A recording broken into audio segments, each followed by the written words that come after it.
আমরা সেকশন 170 ধারা হচ্ছে 170 আমরা ছিলাম। সেখানে আমরা কি দেখছি? সেখানে আমরা দেখলাম যে পার্সোনেটিং এ পাবলিক সার্ভেন্ট, অর্থাৎ হচ্ছে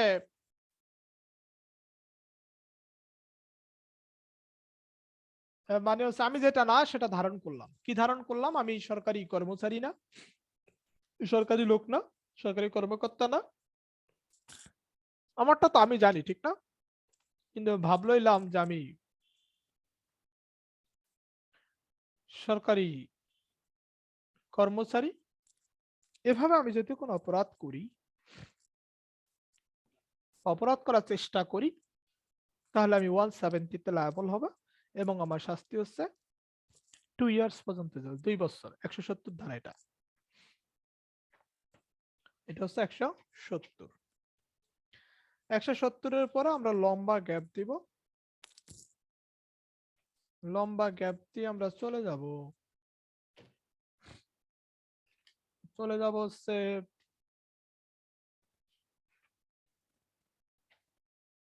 লম্বা গ্যাপ দিয়ে আমরা চলে যাব হচ্ছে 188 188 ধারাতে। সেখানে বলছে disobedience to order duly promulgated by public servant, অর্থাৎ হচ্ছে promulgated by public servant মানে পাবলিক সার্ভেন্ট যদি কোনো কিছু ঘোষণা করে, সেটাকে যদি ডিসঅবে করা হয়, অমান্য করা হয়, অর্থাৎ পাবলিক সার্ভেন্ট থেকে যদি কোনো কোনো আদেশ যেটাই হোক, যেটা ঘোষণা করা হবে সেটা যদি অমান্য করা হয়, তাহলে শাস্তি কত? 188-এ সেখানে বলে দিছে 1 মান্থ পর্যন্ত হচ্ছে আপনার, না না না, এখানে বলে দিছে যে প্রথম অংশটাতে, হ্যাঁ, which may extend to 1 month or with fine which may extend to 200 টাকা, মানে 100 টাকা পর্যন্ত আপনার। এখানে দুইটা প্রেক্ষাপটে শাস্তির কথা বলছে, পরের ধাপ আবার 6 মাস বলছে, কিন্তু প্রথম ধাপ, আচ্ছা আমরা জাস্ট এতটুকু মনে রাখি, সেকশন 188 থেকে পাবলিক সার্ভেন্ট সরকারি কর্মকর্তারা যদি কোনো আদেশ দেয়, সেটা যদি ডিসঅবে করা হয়, সেটা যদি অমান্য করা হয়, তাহলে শাস্তি হচ্ছে 1 মান্থ পর্যন্ত ইমপ্রিজনমেন্ট, যে ইমপ্রিজনমেন্ট হবে, হ্যাঁ এখানে, হ্যাঁ 1 মান্থ পর্যন্ত সিম্পল ইমপ্রিজনমেন্ট, বিনাশ্রম কারাবাস এবং 200 টাকা পর্যন্ত জরিমানা। এবার আমরা চলে যাব 191 191 ধারা, 191 এবং 192। এখানে দেখবেন যে প্রত্যেকটা অফেন্সের আন্ডারে সুন্দর করে উদাহরণ দেওয়া আছে। আপনার কাছে কোনো বই থাকলে উদাহরণগুলো এখন থেকে পড়ে ফেলবেন, সেটা আপনার রিটেনের জন্য কাজে লাগবে, বা এই বিষয়টা বুঝতে সহজ হবে যে বিষয়টার উপরে বেশি উদাহরণ পড়া হবে। Giving false evidence, section 191, giving false evidence মানে হচ্ছে মিথ্যা সাক্ষ্য দেওয়া। মিথ্যা সাক্ষ্য দেওয়াকে শাস্তিযোগ্য মিথ্যা সাক্ষ্য দেওয়া, এটা কত ধারায় আছে? 191 ধারা আছে। এখন কোনটি মিথ্যা সাক্ষ্য, কোনটিকে আমরা মিথ্যা সাক্ষ্য দেওয়া বলবো? আমি যেটা নিজে বিশ্বাস করি যেটা মিথ্যা, অথবা যেখানে আমার সত্য বলা দরকার, যেখানে আমি বাউন্ড বাই অ্যান ওথ, শপথের মাধ্যমে যেখানে আমি সত্য বলতে বাধ্য, সেখানে যদি আমি সত্যটা না বলি, বা আমি যেটা দিলাম আমি সেটাকে সত্য বলে বিশ্বাস করি না, এখানে স্পষ্ট করে এই কথাগুলি বলা আছে। তার মানে হচ্ছে আলটিমেটলি হচ্ছে আমি যেই কথাগুলো আদালতে বলি অ্যাজ উইটনেস, অ্যাজ উইটনেস মানে সাক্ষী হিসেবে আমি যে কথাগুলো আদালতে বলি, যে এভিডেন্সটা দেই, সাক্ষ্যটা দেই, সেটা যখন আমি নিজে জানি যে আমি যেটা বলতেছি এটা মিথ্যা, বা আমার এখানে আমি যেহেতু শপথ করেছি আমার এখানে সত্য বলা দরকার, তারপরেও আমি যখন সত্য বলি না, আমরা সেটাকে বলতেছি মিথ্যা সাক্ষ্য দেওয়া। এবং এটাকে এটা ডেফিনেশন দেওয়া হয়েছে 191 ধারায়। তো এখান থেকে আসতে পারে যে গিভিং ফলস এভিডেন্স কোথায় আছে, এক। দুই নাম্বার হচ্ছে দেখেন, উদাহরণ দেওয়া আছে এখানে অনেকগুলো। আমি যদি একটা উদাহরণ পড়ি, এ number, in support of a just claim, B, A, in support of a just claim which B has against it for 1000 taka falsely swears on a trial that he heard that admit the justice of B's claim, A has given false evidence। অর্থাৎ হচ্ছে আমি এই যে টাকা পয়সা খায় যখন মিথ্যা কথা বলবো সাক্ষী হিসেবে, এটাও আমার 191 ধারাতে পড়ে যাবে। এখানে দেখবে যে উদাহরণগুলো দেওয়া আছে। এখন একটা হচ্ছে মিথ্যা সাক্ষ্য দেওয়া, মুখ দিয়া দেওয়া, আর একটা হচ্ছে ফ্যাব্রিকেটিং ফলস এভিডেন্স। মানে আমি নিজে যখন ফ্যাব্রিকেট করব, আমি নিজে যখন তৈরি করব, কি তৈরি করব, ফলস এভিডেন্স, মিথ্যা সাক্ষ্য তৈরি করব, তখন মনে করেন যে সেটা হয়ে যাবে 192 ধারা। জাস্ট এখান থেকে মনে রাখবেন যে এটা কোন ধারায় বলা আছে, এবং এবং শাস্তি তো আমরা এখন পড়বই, এটা কোন ধারায় বলা আছে, এবং এখানে উদাহরণ দেওয়া আছে। ওকে, এই যে এখানে একটা উদাহরণ দেওয়া আছে, মনে করেন যে আমি আপনার পকেটের মধ্যে আমার টাকাটা রেখে বললাম এই যে দেখেন, এ আমার টাকাটা চুরি করছে, বা তার পকেটে এটা পাওয়া গেছে। এভাবে আমি যখন একটা নতুন নিউ এভিডেন্স তৈরি করব ফলসলি, মিথ্যাভাবে, তখন সেটাও হয়ে যাবে ফ্যাব্রিকেটিং ফলস এভিডেন্স বা মিথ্যা সাক্ষ্য তৈরি করা। এবার আসি এই মিথ্যা সাক্ষ্য দেওয়ার শাস্তিটাকে, এটা 193 বলছে। শাস্তিটাকে ভাগ করছে দুইটা পর্ষণে। প্রথমত, এই মিথ্যা সাক্ষ্যটা কোথায় দেওয়া হয়েছে বা কোথায় এই মিথ্যা সাক্ষ্যটা কোথায় দেওয়া হয়েছে বা কেন উদ্ভাবন করা হয়েছে, এটা কি কাজে ব্যবহার করা হয়েছে। যদি এরকম হয়, আমি যে মিথ্যা সাক্ষ্যটা দিছি বা যে মিথ্যা সাক্ষ্যটা তৈরি করছি, সেটা কোন জুডিশিয়াল প্রসিডিং এ ব্যবহার করছি বা জুডিশিয়াল প্রসিডিং এ দিছি, তাহলে আমার শাস্তি হবে 7 ইয়ার্স। আর যদি এরকম হয় জুডিশিয়াল প্রসিডিংস বাদে, মানে বিচারিক কার্যক্রম বাদে অন্য কোথাও যদি আমি মিথ্যা সাক্ষ্য দেই, ফলস এভিডেন্স দেই অথবা ফলস এভিডেন্স তৈরি করি, তাহলে আমার শাস্তি হচ্ছে এখানে 3 বছর। তার মানে হচ্ছে মিথ্যা সাক্ষ্য দেওয়া বা মিথ্যা সাক্ষ্য উদ্ভাবন করাকে দুইটা প্রেক্ষাপটে, মানে দুইটা পরিস্থিতিতে ভাগ করে শাস্তির বিধান করা হয়েছে 193, 193 ধারা। তাহলে 193 ধারার বিষয়বস্তু কি, যে আমি যদি জুডিশিয়াল প্রসিডিংস এ ব্যবহার করি, বিচারিক কার্যক্রমে ব্যবহার করি, তাহলে হচ্ছে 7 বছরের জেল। আর অন্য জায়গায় ব্যবহার করলে সেটা হচ্ছে 3 বছরের জেল। মোস্ট ইম্পর্টেন্ট যে ধারাটা হচ্ছে 194। 194 হচ্ছে যে এখানে যেটা বলছে যে আমার মিথ্যা সাক্ষ্য, এখন আমার উদ্দেশ্যটা কি, আমি মিথ্যা সাক্ষ্য দিতেছি বা মিথ্যা সাক্ষ্য তৈরি করতেছি, তৈরি করলাম, যদি আমার উদ্দেশ্য হয়, যদি আমার উদ্দেশ্য থাকে এরকম যে আমার এই মিথ্যা সাক্ষ্য দেওয়ার কারণে বা আমার এই মিথ্যা সাক্ষ্য উদ্ভাবন করার কারণে একটা লোককে আমি এমন একটা অপরাধে দণ্ডিত করতে পারবো, যে যেই অপরাধের শাস্তি হচ্ছে মৃত্যুদণ্ড। অর্থাৎ মৃত্যুদণ্ডে দণ্ডিত করার জন্য আমি যখন কোনো মিথ্যা সাক্ষ্য তৈরি করব বা মিথ্যা সাক্ষ্য দিব, তখন আমার শাস্তি হবে লাইফ ইমপ্রিজনমেন্ট অথবা হচ্ছে 10 ইয়ার্স রিগুরাস ইমপ্রিজনমেন্ট, 10 বছর পর্যন্ত সশ্রম কারাবাস।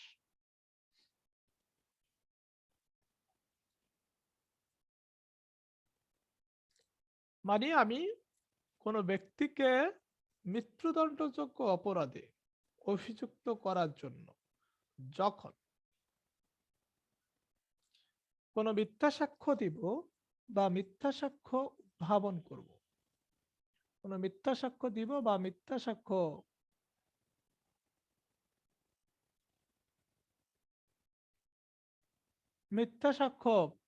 উদ্ভাবন করা হবে, তখন আমার শাস্তি হবে লাইফ ইমপ্রিজনমেন্ট অথবা 10 ইয়ার্স রিগোরাস ইমপ্রিজনমেন্ট। কিন্তু যদি এরকম হয় আমার মিথ্যা সাক্ষ্য দেওয়ার কারণে কোনো ব্যক্তি, কোন ব্যক্তি বলতে এখানে স্পষ্ট করে বলে দিচ্ছি ইনোসেন্ট পারসন, নির্দোষ ব্যক্তি কনভিক্টেড হয়, শাস্তিপ্রাপ্ত হয় এবং সেটা কার্যকর হয়।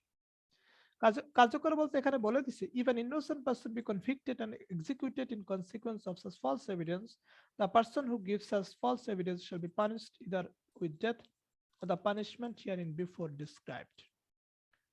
তার মানে এখানে যদি এরকম হয় যে আমার মিথ্যা সাক্ষ্য দেওয়ার কারণে কোনো নির্দোষ ব্যক্তি আপনার কোনো নির্দোষ ব্যক্তিকে আপনার আপনার কি করা হয়, এই যে ডেথ সেন্টেন্স হবে, মৃত্যুদণ্ড হবে, এমন কোনো অপরাধের অফেন্সের জন্য কি করা হয় আপনার মানে কনভিক্টেড হয়, দণ্ডপ্রাপ্ত হয় এবং সেটা এক্সিকিউট হয়ে যাওয়া, অর্থাৎ আলটিমেটলি আপনার সেই নির্দোষ ব্যক্তি যদি মারা যায়, মারা যায় বলতে তার যদি মৃত্যুদণ্ড কার্যকর হয়ে যায় বা তাকে যে শাস্তি দেওয়া হয় নির্দোষ ব্যক্তিকে সেটা যখন কার্যকর হয়ে যাবে, তখন এই কারণে আমার শাস্তি হচ্ছে ম্যাক্সিমাম পানিশমেন্ট হচ্ছে ডেথ সেন্টেন্স, অথবা আগে যে শাস্তির কথাগুলো বলা হয়েছে 194 ধারাতে, আগে কি শাস্তির কথা বলা হয়েছে, লাইফ ইমপ্রিজনমেন্ট অথবা হচ্ছে 10 ইয়ার্স রিগোরাস ইমপ্রিজনমেন্ট। এটা হচ্ছে 194। এখানে বিষয়টা হচ্ছে যে আমি কেন মিথ্যা সাক্ষ্য দিতেছি বা কেন মিথ্যা সাক্ষ্য উদ্ভাবন করতেছে, আমার মিথ্যা সাক্ষ্য দেওয়ার কারণে কারো কোনো কোনো নির্দোষ ব্যক্তি ক্ষতিগ্রস্ত হচ্ছে কিনা। এরপরে আমরা চলে যাব মিথ্যা সাক্ষ্যের সাথে মিল রেখে মিথ্যা অভিযোগ ফলস চার্জ অফ অফেন্স, সেটা আমাদের 211 আছে, false charge of offence made with intent to injury, made with intent to injury, অর্থাৎ কাউকে ক্ষতি করার উদ্দেশ্যে যদি আমি কারো বিরুদ্ধে মিথ্যা অভিযোগ করি। এখানেও দুইটা প্রেক্ষাপট বলছে, দুইটা প্রেক্ষাপট কি বলছে এখানে, জাস্ট এই জায়গাগুলোতে আমাদের শাস্তিটাকে মনে রাখতে হবে। এখানে যেটা বলছে যে যদি এরকম হয় যে আমি একটা মানুষের নামে মিথ্যা অভিযোগ করছি, ওকে আমি কেন মিথ্যা অভিযোগ করছি, মিথ্যা অভিযোগ করছি তাকে মানে সাধারণভাবে একটু হ্যারাস করার জন্য বা ক্ষতি করার জন্য, সেক্ষেত্রে আমার শাস্তি হচ্ছে 2 বছর। কিন্তু যদি এরকম হয় যে তার নামে মিথ্যা অভিযোগ করছি এমন ভাবে যে তার জন্য ডেথ সেন্টেন্স হয়, বা মানে যেই অপরাধের জন্য ডেথ সেন্টেন্স হয়, মৃত্যুদণ্ড হয়, বা যেই অপরাধের জন্য লাইফ ইমপ্রিজনমেন্ট হয়, বা যেই অপরাধের জন্য আপনার 7 ইয়ার্স অর 7 ইয়ার 7 বছর বা 7 বছরের বেশি ইমপ্রিজনমেন্ট হয়, এমন অপরাধের জন্য যদি আপনার ফলস চার্জ করা হয়, মিথ্যা অভিযোগ করা হয়, তাহলে আমার শাস্তি হচ্ছে 7 ইয়ার্স, অর্থাৎ সর্বসাকুল্যে ফলস চার্জ করার জন্য আমার শাস্তি হচ্ছে ম্যাক্সিমাম 7 ইয়ার্স আন্ডার সেকশন 211 211 ধারা। এখানে বিষয়টা হচ্ছে যে যদি এখন আমি যদি আমি আপনাকে আপনার নামে এমন একটা মিথ্যা অভিযোগ করি যে মিথ্যা অভিযোগের জন্য শাস্তি হচ্ছে আপনার 7 ইয়ার্স, সরি সেই মিথ্যা অভিযোগের জন্য আপনার শাস্তি হতে পারে মৃত্যুদণ্ড, বা এমন একটি অপরাধকে মাথায় রেখে এমন একটা অপরাধের জন্য মিথ্যা অভিযোগ করা হলো যে অপরাধের আহ, মানে আপনাকে সেই অপরাধটা শাস্তি হচ্ছে মৃত্যুদণ্ড, তখন আপনার শাস্তি হবে ম্যাক্সিমাম 7 ইয়ার 7 বছর পর্যন্ত। এটা হচ্ছে 211। তাহলে 211 দ্বারা সর্বনিম্ন শাস্তি হচ্ছে জেলে কারাদণ্ডের দিক থেকে 2 ইয়ার্স এবং ম্যাক্সিমাম পানিশমেন্ট হচ্ছে 7 ইয়ার্স, এটা হচ্ছে 211। ওকে, এবার আমরা চলে আসি 211 এর পরে আমরা চলে যাব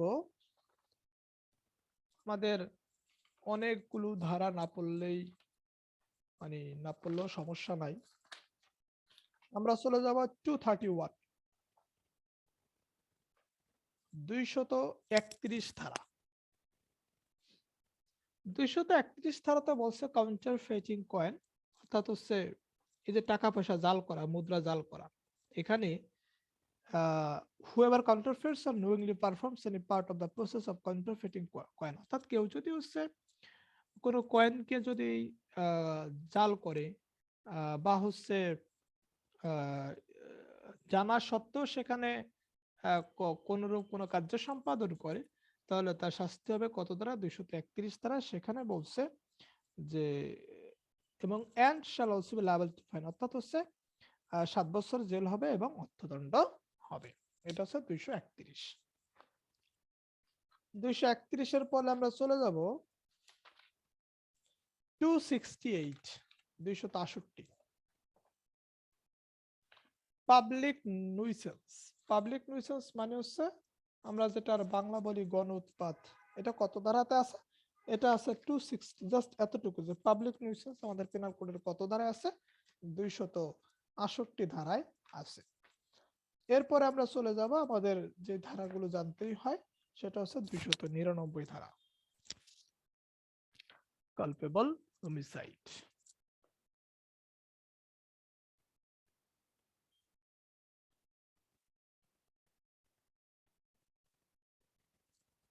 কালপেবল হোমিসাইড বা নিন্দনীয় নরহত্যা।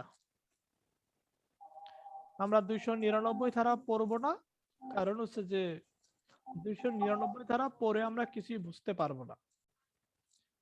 আমরা সরাসরি চলে যাব 300 ধারাতে।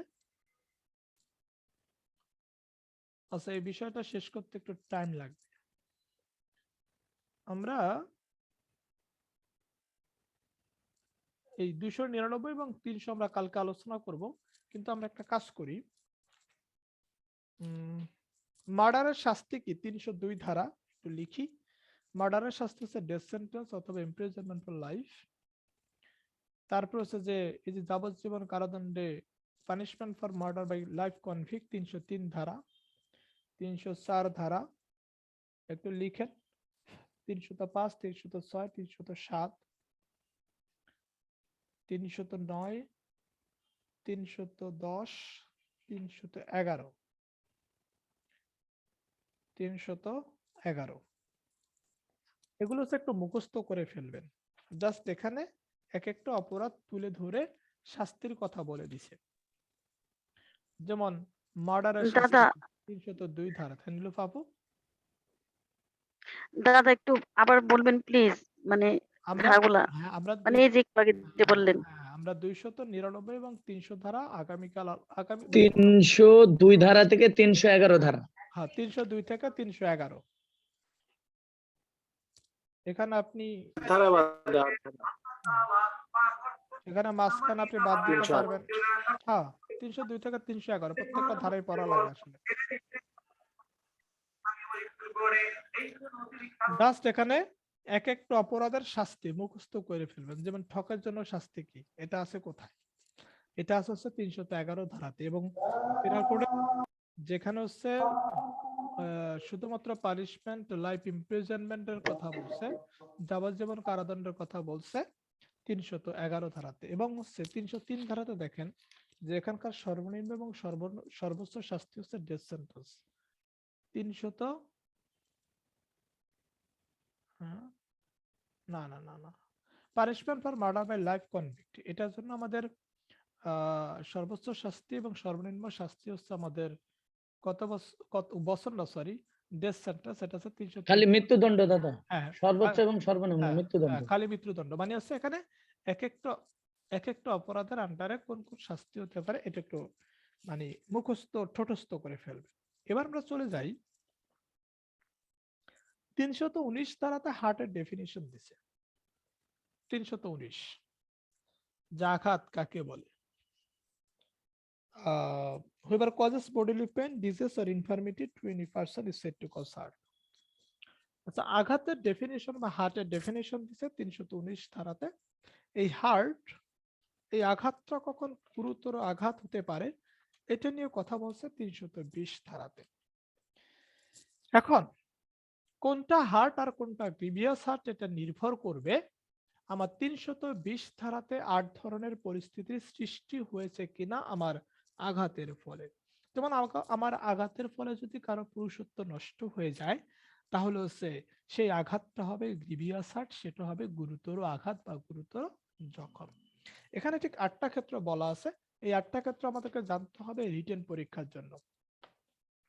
ওকে, অথবা প্রিলি পরীক্ষা আপনাকে বলে দিতে পারে যে এমন মানে আঘাতের ফলে একজনের হচ্ছে হাড় ভেঙে গেছে বা টুথ ভেঙে গেছে, দাঁত ভেঙে গেছে, সেই ক্ষেত্রে সেই আঘাতের নাম হবে। দাদা এই 8 ধরনের আঘাত কি এই 326-এর মধ্যে পড়বে? আচ্ছা, এটা আমরা 326-এর মধ্যে পড়বে কিনা? জি, আচ্ছা, এই যে কানে বুঝছি। আপনার হচ্ছে 320 ধারাতে বলছে একটা আঘাত কখন টিবিয়াস হার্ট হবে।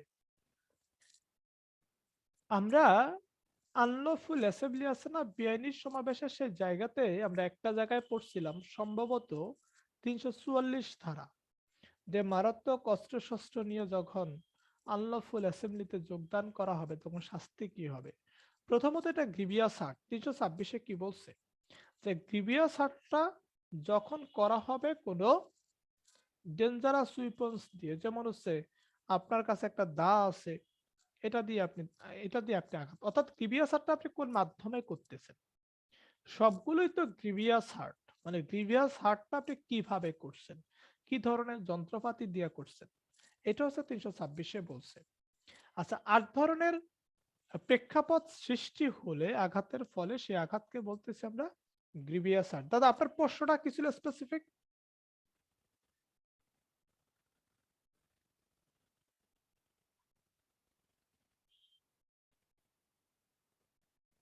আচ্ছা, মানে দাদা হ্যাঁ,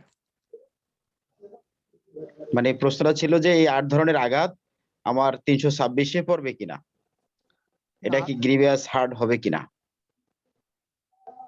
না, প্রথমত হচ্ছে যে গ্রিভিয়াস হার্ট কোনগুলো, কোন আঘাত হলে মানে আঘাতের ফলে আমার কি হলে গ্রিভিয়াস হার্ট হবে, এটা 320-এ বলে দিছে, 320 ধারাতে।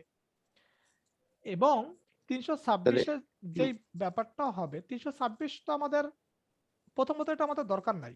এক, যাক 326-এর কথা হচ্ছে যে আমার এই গ্রিভিয়াস হার্ট আমি যে ঘটাইলাম, কিভাবে ঘটাইলাম, সেটা আমি যখন কোনো মারাত্মক অস্ত্র দিয়ে ঘটাবো তখন 326-এর আন্ডারে শাস্তি হয়ে যাবে।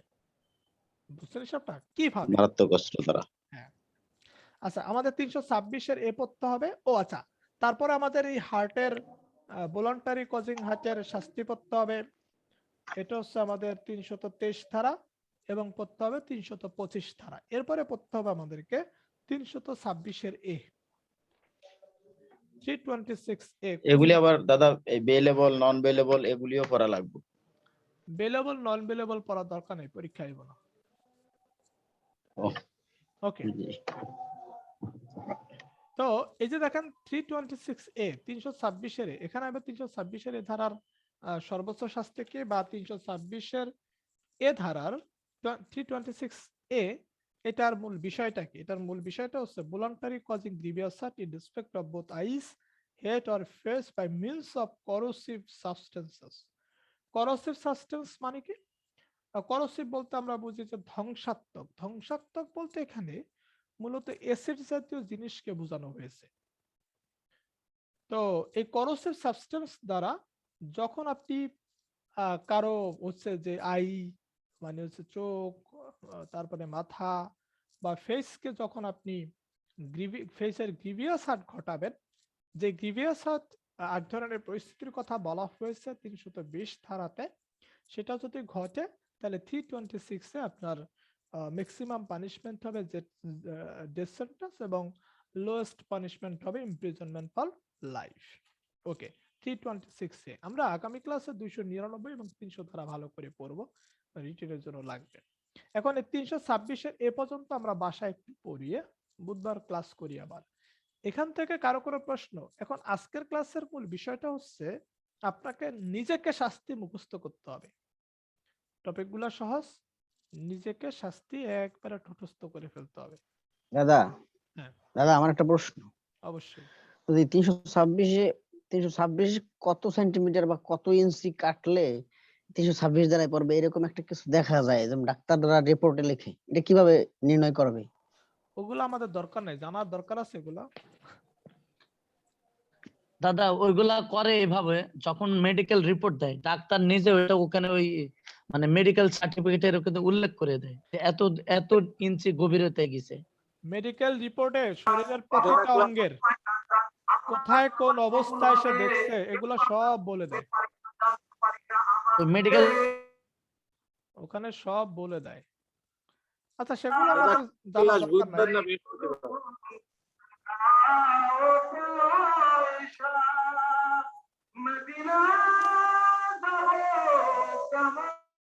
আচ্ছা আমরা পরবর্তী ক্লাস করবো হচ্ছে বৃহস্পতিবার। দাদা জি দাদা। হ্যাঁ ভাই। 7 থেকে 26 আজকে পড়ানো হইলো, এটার মধ্যে কি খালি সংজ্ঞা এবং শাস্তি এটা আমার মুখস্থ করতে হবে? হ্যাঁ সংজ্ঞা মানে টাইটেল শাস্তি, টাইটেল শাস্তি এরকম।